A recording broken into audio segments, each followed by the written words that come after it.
est-ce que, sous prétexte que ce n'est pas accessible à tous, il ne faut pas le faire? Non. Les médecins ne sont pas accessibles à tous.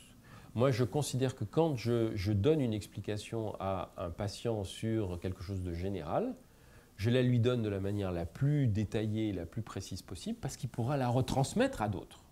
C'est-à-dire qu'il faut aussi compter sur les gens qui, eux, ont accès à ce type de technologie pour le transmettre à d'autres. C'est pour ça que, par exemple, ça m'est arrivé, si par exemple, ça m'est arrivé à de nombreuses reprises de recevoir des adolescentes qui me posaient des questions sur leur contraception, elles venaient avec une copine. Je savais très bien que la copine, elle avait envie d'avoir des informations aussi, mais elle ne voulait pas me la demander directement. Donc je répondais à la personne qui venait me voir.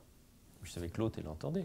Quand je donne un message, quand j'écris un message, ou quand j'écris un article sur quelles femmes peuvent se faire poser un stérilet, par exemple, que je le fais en réponse à une femme qui m'a posé une question, que je le détaille et que je le poste, il y a 3000 femmes qui vont lire l'article.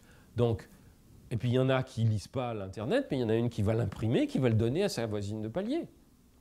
Donc c'est ça aussi qu'il faut savoir, c'est que la démultiplication de l'information, même si elle n'est pas accessible à tous, il faut compter sur les usagers pour eux la démultiplier. Il ne faut pas se dire « Ah ben oui, mais je ne suis pas accessible à tous ».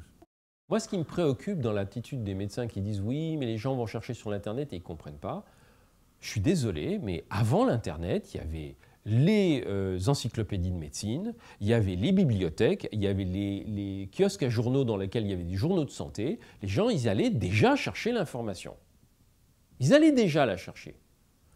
Alors je ne vois pas ce que ça change, sauf que maintenant, on peut leur proposer des informations croisées, parce que quand vous alliez chercher dans l'encyclopédie médicale et que vous n'aviez qu'une seule encyclopédie médicale, vous n'aviez qu'un avis. Là, si vous voulez avoir plusieurs avis sur la même chose, vous pouvez le faire. Je ne vois pas en quoi c'est une régression. Alors oui, il y a beaucoup plus de choses et il faut faire le tri, et ça complique, mais c'est seulement parce qu'on est dans une période de transition, parce que les gens qui accèdent à Internet aujourd'hui, ils n'ont pas toujours vécu avec l'Internet, mais nos enfants, ils sont nés avec, ils n'auront pas la même utilisation dans 20 ans. Bon. Donc, il ne faut pas refuser ça, il faut au contraire être content que les gens puissent accéder à une information importante. Ça fait partie de la démocratie d'accéder à une information plus importante. Et pour moi, il n'y a pas de différence. En revanche, il y a une différence dans l'attitude des médecins. Quand les médecins étaient persuadés qu'ils étaient les seuls détenteurs du savoir, c'était beaucoup plus confortable parce qu'on n'avait pas besoin de discuter. Il suffisait de dire, écoutez, je sais, croyez-moi. Mais ça, ce n'est pas une attitude qui est une attitude éthique. L'attitude éthique, c'est de mettre en commun ce que le médecin sait, ce que le patient sait ou croit savoir, et de se mettre d'accord sur ce qui est opérant pour le patient. Parce que c'est à lui de décider. S'il veut aller demander un deuxième avis, c'est son droit. S'il veut aller demander un deuxième avis à quelqu'un qui est sur l'Internet, c'est son droit aussi. C'est lui qui décide de sa vie. Ce n'est pas à nous de lui dire s'il a tort ou s'il a raison.